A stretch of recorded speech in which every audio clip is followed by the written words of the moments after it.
इसके ऊपर तो मैंने पहले बताया था कि ये इंकलाब नहीं है, ये अजाब है। ठीक है। लेकिन कई लोगों को समझ नहीं आई बात, ना आपको ये बात मेरी समझ आई।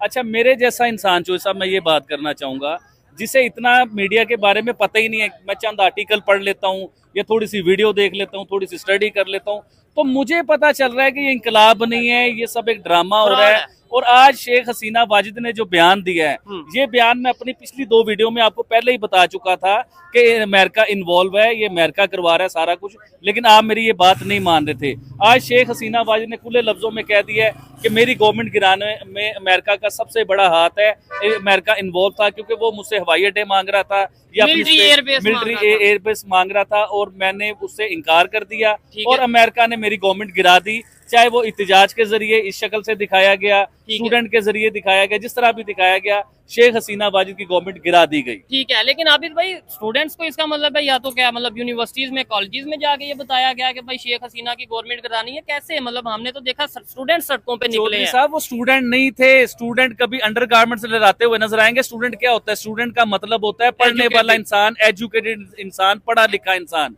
तो स्टूडेंट कभी ऐसी हरकत करेंगे कि अंडरगारमेंट्स लेके लहराए जाएंगे? ये स्टूडेंट नहीं थे।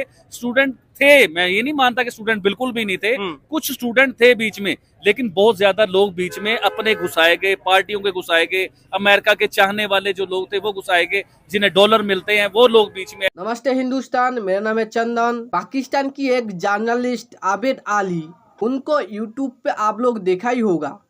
बांग्लादेश पे जो हिंदुओं पर अटैक हो रहा है, अभी के टाइम पे बांग्लादेश में जो खराब परिस्थिति है, वो जर्नलिस्ट अच्छी तरीके से एक्सप्लेन किया है और हिंदुओं पर जो हो रहा है उनका कड़ा विरोध किया है।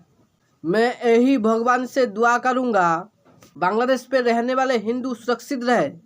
मैं पहले ही बता रहा हूँ, ये जो हिंदुओं पर बांग्लादेश में हुआ है, बांग्लादेश को इसका भारी कीमत चुकाना पड़ेगा। ये वीडियो रियल एंटरटेनमेंट टीवी का है, ने बहुत अच्छा कंटेंट बनाता है, जाके जरूर सब्सक्राइब कर लेना।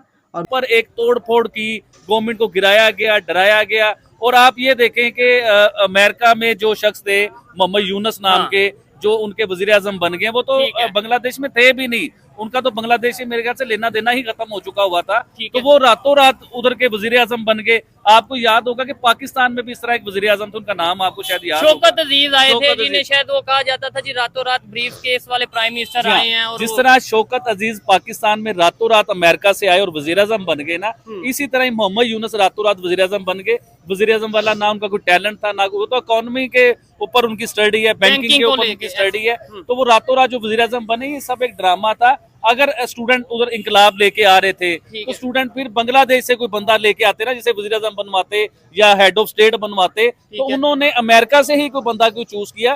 क्योंकि इसमें शेख हसीना वाजिद के बयान के से मिला के देखें आप कि अमेरिका इन्वॉल्व था। सबसे पहले शेख हसीना वाजिद को अमेरिका वीजा नहीं देता, अपने मुल्क में आने की इजाजत नहीं देता। फिर दूसरे नंबर पे कि अमेरिका से ही बंदा आता है और वो हेड ऑफ स्टेट बन जाता है बांग्लादेश का। इस चीज को भी ज़हन में रखिए आप। ठीक हो गया। अच्छा, क्या कहना चाहेंगे इस टाइम? समझ लें फिर जो अमेरिका का मकसद था, इसका मतलब कि यूएसए इतना पावरफुल है कि जिस कंट्री में चाहे वो पाकिस्तान हो, चाहे वो बांग्लादेश हो, जिस कंट्री में चाहे वो अपनी गवर्नमेंट बना सकता है और अपनी मर्जी के नहीं, ये सिर्फ जिस मर्जी मुल्क में नहीं है, इस खित्ते के ऊपर अमेरिका अपना राज, अपनी गुंडागर्दी, अपनी बदमाशी, अपना सिलसिला लेके आता है इस खित्ते के ऊपर।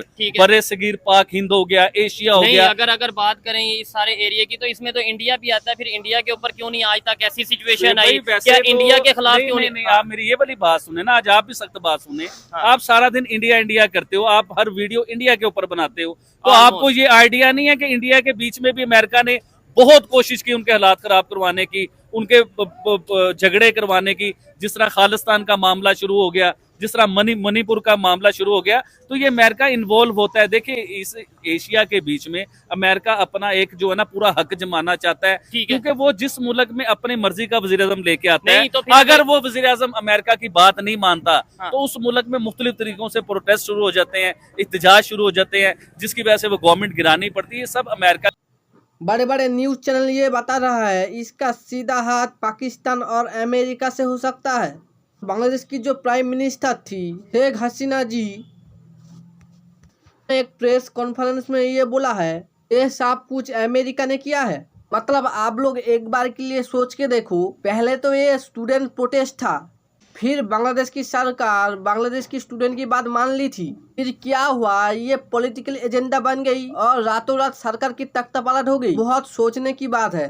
आई होप आप लोगों को वीडियो पसंद आया होगा। आया हो तो मेरे चैनल को सब्सक्राइब और वीडियो को एक लाइक जरूर करके जाना। तब तक के लिए बाय बाय।